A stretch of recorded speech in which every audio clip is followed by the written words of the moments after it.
Komisi Pemberantasan Korupsi atau KPK mengungkap ada oknum pegawainya yang melakukan penyelewengan wewenang, yakni dugaan tindak pidana korupsi dengan cara menilap uang perjalanan dinas atau perden dan digunakan untuk berkencan, belanja barang mewah, dan menginap di hotel.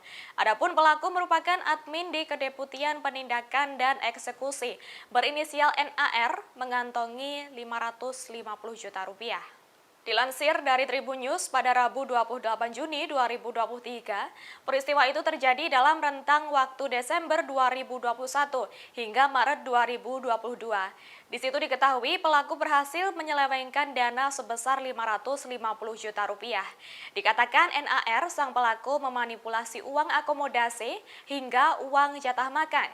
NAR kemudian menggunakan uang Rp550 juta itu untuk beragam keperluan, seperti untuk berkencan, berbelanja baju, mengajak keluarga berpergian bahkan ke hotel bintang 5. Adapun NAR kini telah dibebas tugaskan oleh KPK. Hal itu diungkapkan oleh Sekjen KPK Cahya Hardianto Hareva di Gedung Juang KPK Jakarta Selatan pada Selasa 27 Juni 2023. Menurut Cahya, kini NAR tengah menjalani pemeriksaan disiplin pegawai di Inspektorat KPK. Adapun perbuatan NAR nantinya akan dilaporkan ke Dewan Pengawas atau Dewas KPK.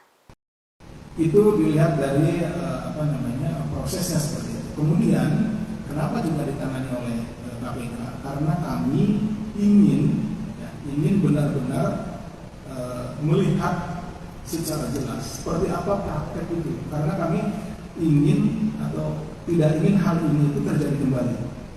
Sehingga dengan dilakukan penyelidikan secara komprehensif terhadap perkara pungli ini, termasuk juga perkara yang tadi sore disampaikan, itu ada salah satu pegawai yang mengambil secara tidak sah uang sejumlah Rp550 juta.